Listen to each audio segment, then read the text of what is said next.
Dive comps are easily one of the most exciting and high-octane playstyles in Marvel Rivals. Built around high mobility heroes and fast-paced, coordinated strikes, these comps demand sharp timing, strong team synergy, and flawless execution. Whether you're a veteran looking to sharpen your dive comp fundamentals or a newer player trying to master this aggressive style, this guide will give you everything you need to know to start dominating your games. And if you really want to push your teamwork to the next level, make sure to hit that like button and subscribe for new and exciting content every other day. And at 20,000 subscribers, we're going to be doing a Season 3 giveaway, so definitely subscribe, where I literally teach you how to be better at Marvel Rivals. But without further ado, let's dive straight in. So what exactly is a dive composition in Marvel Rivals? Well, dive compositions represents one of the most aggressive and momentum-based strategies in Marvel Rivals. These team setups revolve around overwhelming a single target or backline position with high speed, vertical mobility, and burst damage,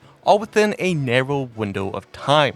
Rather than taking extended teamfights or contesting space like a brawl or poke comp, dive comps are all about engaging fast, finishing faster, and pulling out before the enemy can retaliate. This high-risk, high-reward style thrives on chaos, coordination, and timing. And with that comes a couple core traits of dive compositions. And this first trait is all about high mobility, instant access to any part of the map.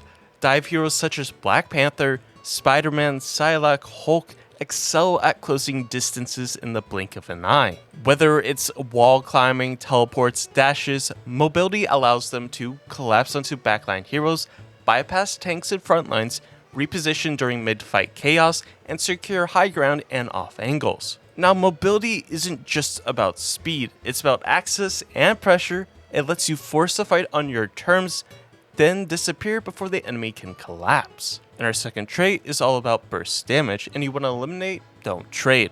A hallmark of any dive comp is the ability to instantly delete a target. Dive teams don't win fights by wearing the enemy down, they win by creating a numbers advantage instantly. Whether it's a Psylocke ulting the enemy team's backline, a Black Panther dashing into the enemy's backline and deleting the strategist, the goals are always going to be the same. Identify the weak link, collapse with 2 or more teammates, and then eliminate them before they can even react. If the dive takes more than a few seconds, it becomes risky and unsustainable. You have to remember your strength is in the burst, not prolonged trades. Now when it comes to our third trait of doing a dive style composition is target selection, and that's focus fire always is going to be winning your fights. Now you have to remember, dive comps don't just dive anybody, they dive specific targets. Usually you're going to be looking at strategists with the lowest of mobility, whether it's, Adam Warlock.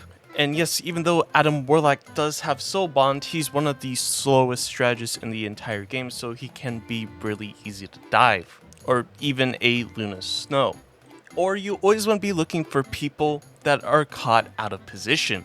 Maybe it's a Storm overextended, a Punisher overextended, a Hawkeye overextended, anybody that doesn't seem like they're in the right place. And you also want to dive into DPS heroes who rely on positioning. Characters like Hela, Phoenix, Black Widow, Hawkeye, these characters rely on high ground positioning, so they're usually secluded from the rest of their team, so you can easily dive onto them. Now, our next core trait is verticality and angling, controlling the map in 3D. Dive compositions thrive in vertical environments, with the ability to reach high ground, scale buildings, or attack from multiple levels.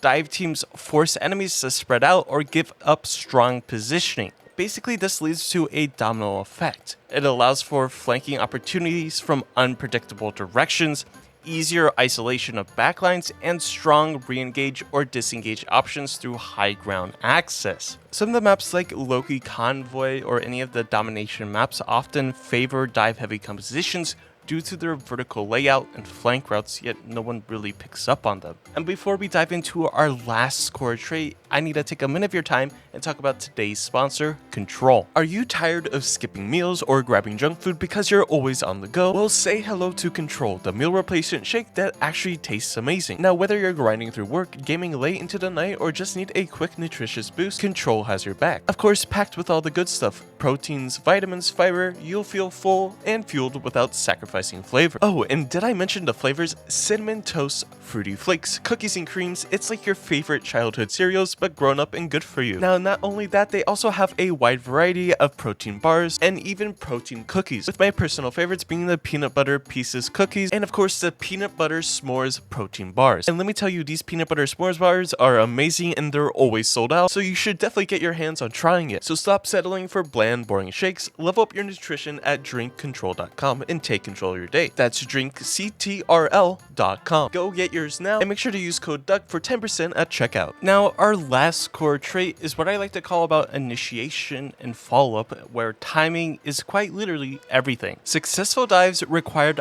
layered engagement. One hero engages, often a tanky initiator like a Hulk, Captain America, a Venom, Thor. You can even throw Thing into the mix to create chaos or force out enemy cooldowns. Then once those key cooldowns are baited out, whether it's Loki's regeneration domains, Cloak and Dagger's right-click bubble, or even Adam Warlock's soulbond ability, these are just a quick couple examples. But once those key cooldowns are baited out, this is when your big damage dealers like Black Panther, Psylocke, or any of your dive DPS duelist heroes go in with lethal burst. Poorly timed dives, for example staggered entries, solo initiations, or slow follow-up, often fail miserably. Think of a dive comp like a synchronized strike team. Everyone must commit together. Now, I think there's players or teams that try to do dive comps, but they just don't really understand how macro dependent they are. Now, dive comps are not just about micro skill. Good teams succeed by understanding macro concepts like cooldown tracking, understanding that a Mantis used her sleep, that a Loki used his regeneration domain, that a Adam Warlock used his soulbond ability. Getting a mental timer in your head of what those cooldowns are like. For example, Adam Warlock has a 40-second cooldown with his soulbond ability. You go in, you get that soulbond ability baited out. The second they use the soulbond, you're instantly out of that backline. After the soulbond wears off, then you dive in because that's going to be on a 40-second cooldown. That means you have 40 seconds to dive the enemy's backline and try to get a pick or an elimination, or to bait some other type of utility or ultimate. Another thing you should be looking at is ult economy. Do we need ults to secure this dive, or can we hold the ult? Now, another macro concept that kind of goes under the radar is the enemy comp evaluation. Are they too tanky to dive? Do they have anti-dive tools like Emma, maybe Thing, or any other hero that's gonna mess up the dive? Because you have to understand that dive comps also rely heavily on tempo. Winning one fight, then immediately diving again before enemies regroup. When ahead, dive comps snowball very hard. But just like anything, if the snowball is stopped relatively hard, then it's not going to keep rolling. Now, just like with anything, there's some pretty notable weaknesses of dive compositions. When dive comps thrive in high tempo pick-based engagements, they come with several inherent risks that can turn a coordinated assault into a complete collapse if not properly managed. Dive teams are built around speed and burst, not longevity. If the initial jump fails to secure an elimination, they quickly lose momentum. With minimal healing and poor durability across the board, prolonged fights tend to favor teams with stronger sustain or attrition-based playstyles. A failed dive often means retreat or defeat. Now, many dive heroes are highly dependent on mobility abilities and burst cooldowns. If those abilities are mistimed, baited out, or used inefficiently, the dive loses its bite. Take, for example, Black Panther. If he uses both of his spears or he uses his dash without getting a reset, he's kind of just sitting there waiting for nothing. Without the tools to escape or finish off a target, heroes are left stranded in the enemy backline, becoming easy pickings. Now, you can see this time and time again. When a Black Panther doesn't have his dash or any of his abilities to get away, he's easy pickings in your backline, or a Psylocke who doesn't have their dash ready to go or their invis. Now, another notable weakness is high coordination requirement. Now, it doesn't seem like it requires a lot of coordination. All you have to say is dive on the same target, 3, 2, 1. but you'll be surprised that nobody talks in this game, so can't really be played. For example, dive doesn't work off solo efforts. It requires tight timing, synced engagements, and precise target focus. A mistimed or premature jump, even by one player, can cause the entire dive to fall apart. Without strong communication and team synergy, dive compositions can feel chaotic and inconsistent. Now, they're also vulnerable to rush compositions. One of the most effective counters to dive is a well-structured rush comp. These teams are designed to survive the dive and punish it hard. They usually feature high durability tanks or self-sustaining bruisers, like Winter Soldier. You can also say Magic if you really wanted to. Protective cooldowns such as shields, damage reduction, or crowd control. Backline peelers who can deny dives with stuns, displacements, or body blocking. This is Thing, this is Emma. Sustain and healing that neutralizes burst damage over time. Rush comps don't just resist the dive, they absorb the pressure, weather the storm, and then counter the attack. In extended engagements, their durability and resources efficiently allow them to take over. Now, in a more controlled environment, you'll have pre-fight preparation or setting the stage. Before the fight even begins, dive comps require smart positioning and clearly defined team roles. You want to secure the high ground or flank rounds to give your team access to vertical movement and surprise angles. You always then want to identify key targets early, typically enemy strategists or high damage duelists, and then you want to assign roles for the engagement, whether it's the initiator, the follow-up, cleanup, or even peel. And you always want to establish clear communication protocols for both diving and disengaging. Whether it's communicating to your team about diving, the countdown 3, 2, 1, and of course always calling the same hero to direct your attack to. Whether you're diving on the Adam Warlock, you should all be calming Adam Warlock, as focus fire is one of the most essential tips that I've previously mentioned in all of this. Now, in a perfect world, this is kind of how your dive should be going. You want to lead with your vanguard, whether it's Hulk, Venom, or any of the other diving vanguards, to absorb attention and disrupt the front line. You then want to follow up immediately with your mobile damage dealers, whether it's Black Panther, Spider-Man, Psylocke, so on, to capitalize on the opening. Then of course you want to layer your crowd control. Don't overlap stuns or slows, chain them to maximize lockout time. Whether you're using Hulk, exiling someone, and then going into another type of crowd control ability, you should always be laying one on top of the other to get the maximum value, maximum duration. And you always want to reserve one mobility ability for your escape or re-engage option. And of course, that's all like in the perfect world scenario. Now, when it comes to this game, there's always going to be a target priority hierarchy. Target selection defies dive success. So here's the ideal order. Isolated strategists, healers or utility supports.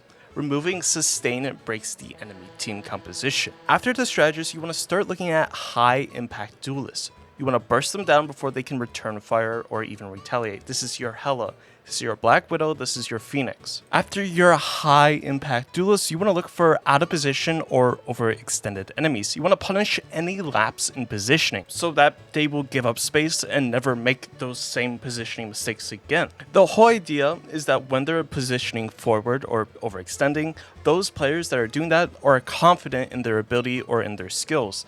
The second you start pressuring that, and you start prodding at that, they begin to lose confidence, start taking steps back so that your other vanguards, your other duelists can start walking up, taking that space that they gave up. Then on the last tier of that target priority hierarchy, it's always going to be the frontline tanks, and it's only if the squishy targets are unreachable or the tank is super low on HP, because they're typically not ideal, but sometimes they are necessary to get rid of. Now, dive compositions unlock some of the most thrilling and high-impact moments in Marvel Rivals, with their explosive initiation and aggressive tempo. These comps are built around overwhelming priority targets before the enemy team has time to react. But the key to success lies in flawless execution, sharpening your target selection, team coordination, and adaptability. And remember, the core principles of dive comp success: specialize in mobility-driven heroes like Hulk, Spider-Man, Star-Lord, characters who excel at quick engagements and repositioning. You always want to make sure you're communicating clearly and consistently.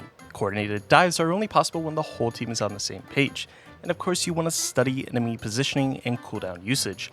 Timing your dive around vulnerable moments gives you the edge. And like always, you want to stay flexible with hero picks. Adjust your comp based on the enemy's strengths, counters, and support structure. Whether you're drawn to the relentless pressure of brawl-oriented dives or the sharp precision of assassination-style picks, dive comps reward players who commit to learning their intricacies. No two dives are ever the same, and adaptation is just as important as aggression. So don't be afraid to experiment. Mix and match heroes, practice your timing, and learn from every engagement. Mastery comes through repetition, reflection, and pushing your mechanical and strategic limits. With the right mindset, dive comps can turn into the relentless force, dismantling enemy teams one priority target at a time. Hopefully this gave you a little bit of a better understanding of dive team comps in Marvel Rivals, and of course, if you're new here or find yourself coming back on the regular, make sure to like the video, make sure to subscribe. 20,000 subscribers are doing a giveaway. But anyways, I hope you have a safe and great day, and I'll catch you in the next one.